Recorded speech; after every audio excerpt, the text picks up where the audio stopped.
السلام علیکم دوستو، دس از سفیر خان. اور سیکوینس جو ہم نے شروع کی تھی ہسٹری آف انگلش لٹریچر میں، اس میں ہم وکٹورین ایج تک پہنچ گئے ہیں دوستو.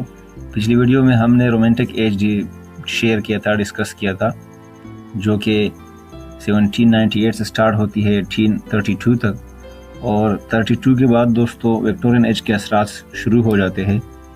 جیسے ہی کولریج اور جو سیکنڈ جنریشن تھا رومانٹکس کا وہ مر جاتا ہے اور صرف ولیم ورڈزورتھ رہ جاتا ہے، جو کہ پوئٹ لوریٹ بھی تھا اس زمانے کا.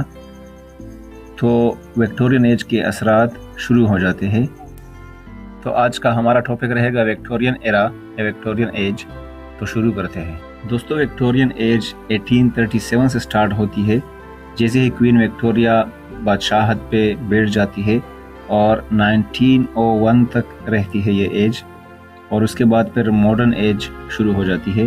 دوستو اس ایج کو transition from romantics to modern age کہا جاتا ہے، کیونکہ رومانٹکس کے بعد پھر یہ ایج شروع ہو جاتی ہے، اور اس ایج کے ختم ہونے کے بعد ماڈرن ایج شروع ہو جاتی ہے 20th سینچری میں. دوستو اس ایج کو ایج آف کمپرومائز بھی کہتے ہیں، اور اس ایج کو ماڈرن پیریڈ آف پروگریس بھی کہا جاتا ہے، کیونکہ اس ایج میں سائنس اور ان چیزوں نے بہت ترقی کی تھی. اس ایج کو ہم دو ایجز میں تقسیم کرتے ہیں. اسمال ایجز میں ہائی وکٹورین لٹریچر، اس کے لٹریچر کو تقسیم کرتے ہیں. 1830 سے لے کر 70 تک چلتی ہے، اور لیٹ وکٹورین لٹریچر جو کہ 1870 کے بعد چلتی ہے 1901 تک. دوستو اس ایج کے کامن جو تھیمز تھے اس پہ یہ لوگ لکھتے تھے، جس میں سے ایک انڈسٹریلائزیشن ہے. ترقی بہت زیادہ ہوئی تھی اس ایج میں، اور یہ لوگ رورل لائف سٹائل پہ بھی بہت لکھتے تھے. پاسٹ پہ ہی لکھتے تھے، اور پاسٹ کو ان لوگوں نے بہت سیلیبریٹ کیا ہے، پسند کیا ہے، اور وومنز رائٹس پہ یہ لوگ بہت لکھ چکے ہیں. اس کے علاوہ دوستو کریکٹرسٹکس میں ان لوگوں کی مورلٹی ہے. یہ لوگ اچھے ایتھکس پڑھاتے تھے ریڈرز کو، اور ایک ریوولٹ بھی تھا اس ایج میں. جو فیئر آف گاڈ تھا وہ کافی حد تک ختم ہو گیا تھا. لوگ بہت کافی ماڈرنزم کی طرف بڑھ گئے تھے. اور اس کے علاوہ سائنس نے ترقی کی تھی. فوٹوگرافی آئی تھی دوستو اس ایج میں. 1830 میں تصویر کھینچی گئی تھی پہلی. اور الیکٹرک ٹرین جو ہے وہ انوینٹ ہوا تھا، جرمن نے انوینٹ کیا تھا 1879 میں. اس کے علاوہ ایجوکیشن پہ بہت بات ہوئی تھی، ترقی ہوئی تھی ایجوکیشن میں، اور بچوں کو پڑھانے پہ بہت زور دیا گیا تھا اس ایج میں. اور اس کے علاوہ industrial revolution on the peak تھا. انڈسٹریز کافی ترقی کر چکے تھے. کہا جاتا ہے کہ 1870s میں 1 لاکھ سے زیادہ مشینیں کام کرتی تھی، جس میں انجن وغیرہ اور یہ سارے کے سارے شامل ہیں. دوستو اس ایج کے جنرس پہ اگر بات کریں تو ناول پہ بھی کام ہوا ہے، پروز میں ڈرامہ پہ بھی کام ہوا ہے، اور پوئٹری پہ بھی کام ہوا ہے. لیکن اس ایج کا جو ڈومیننٹ جنرا ہے وہ ناول کہلاتا ہے دوستو، کیونکہ ناول میں سمپل چیزیں دکھائی گئی ہے، سمپلسٹی اور ہارڈ ورک دکھائی گئی ہے. اور اس ایج کے سب سے پرومیننٹ جو رائٹر ہے ناول کے وہ چارلز ڈیکن ہے دوستو، جسے سب سے زیادہ پڑھا گیا ہے اس ایج میں. اور اس کو اپنی زندگی میں ہی بہت شہرت ملی تھی، فیم ملا تھا. یہ کافی حد تک مورلٹی پہ لکھا ہے دوستو، اور غریبی اور ان سمپل چیزوں کو انہوں نے مینشن کیا ہے. اس کے علاوہ دوستو دوسرے نمبر پہ برونٹی سسٹرز کہلاتی ہے، جو کہ کافی اچھے ناولسٹ کہلاتے ہیں. اور اس کو دوستو most original novelist of the age بھی کہا جاتا ہے.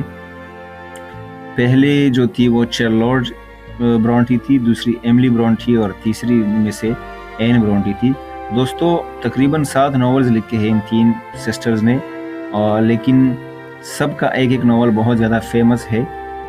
اور اس میں ایک بات یہ بھی تھی کہ ان سسٹرز نے اپنی زندگی میں اپنا نام نہیں لکھا تھا ناول پہ، نہ ہی اپنے نام سے پبلش کیا تھا، کیونکہ اس زمانے میں وومن ور ناٹ الاؤڈ کہ وہ لکھائی کرے یا کوئی چیز پبلش کرے اپنے نام سے. تو یہ دوسرے نیم سے اپنے ناولز پبلش کرتے تھے. چارلوٹ برونٹی نے جین ایئر لکھا تھا، جو کہ ابھی تک پڑھی جاتی ہے، کافی فیمس ناول ہے. ایملی برونٹی نے ووتھرنگ ہائٹس لکھی تھی دوستو، بہت ہی اچھی، کبھی کور کر لیں گے اس کو انشاءاللہ. اور این برونٹی نے دا ٹیننٹ آف دا وائلڈ فی الحال لکھی ہے میلز نیم کے ساتھ. اس کے علاوہ ولیم میک پیس ٹاکرے ہے دوستو. اس نے اپنی کیریئر پیروڈی اور سٹائر سے سٹارٹ کی تھی، لیکن بعد میں انہوں نے ناول پہ کام کیا. اور اپنی زندگی میں ہی اسے سکسیس ملی تھی، فیم ملا تھا، اور اس کی فیمس ایک ناول ہے وینٹی فیئر، آج تک پڑھی جاتی ہے۔ پوئٹری بھی بہت زیادہ کامیاب تھی اس ایج کی۔ سب سے فیمس اور موسٹ فیمس جو رائٹر ہے اس ایج کا وہ دوستو الفریڈ لارڈ ٹینیسن ہے۔ وہ کلاسیکل میتھس کے بارے میں لکھتا ہے اور ریلیجیس ڈائلیماس پہ بھی انہوں نے بہت کام کیا ہے، لکھ چکا ہے۔ سائنٹیفک ڈسکوریز پہ وہ لکھ چکا ہے اپنے پوئٹری میں، اور بہت سی سمپل چیزوں کے بارے میں بھی وہ لکھ چکا ہے۔ اس کے علاوہ ایلیزابتھ بیرٹ براؤننگ ہے یا رابرٹ براؤننگ جو اس کا ہسبینڈ ہے، یہ دونوں کافی فیمس ہے دوستو۔ اپنے لائف ٹائم میں ان کو بھی بہت فیم ملا تھا، اور اس کو پاپولیرٹی اس کے لو پوئم سے ملی تھی جو کہ وہ ایک دوسرے کو لکھتے تھے۔ ایلیزابتھ دوستو کافی فیمس تھی اس کے شادی سے پہلے بھی، جب وہ رابرٹ براؤننگ سے شادی کر رہی تھی اس کے پہلے وہ کافی فیمس تھی۔ اور 1850 میں جب ولیم ورڈزورتھ مر گئے، چونکہ وہ پوئٹ لوریٹ تھے، تو اس کے بعد پوئٹ لوریٹ بننے کے لیے دو بڑے نیمز تھے، جن میں سے ایک ٹینیسن کا تھا اور دوسرا ایلیزابتھ بیرٹ براؤننگ کا تھا۔ تو یہ ٹینیسن کی رائیول بنی تھی، رقیب بنی تھی اس چیز میں۔ اس کے علاوہ دوستو میتھیو آرنلڈ ہے، اس کا ڈوور بیچ جو پوئم ہے کافی فیمس ہے، وہ بھی پرومیننٹ پوئٹس میں سے ایک ہے، اور اس کی کرٹیسزم بھی کافی فیمس سمجھی جاتی ہے۔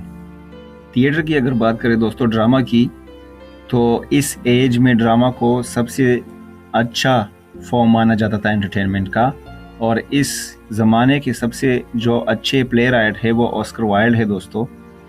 اس کی ایک فیمس پلے ہے دی امپورٹنس آف بینگ آرنسٹ، اس کو بھی اپنے لائف میں بہت فیم ملا تھا پلیز سے۔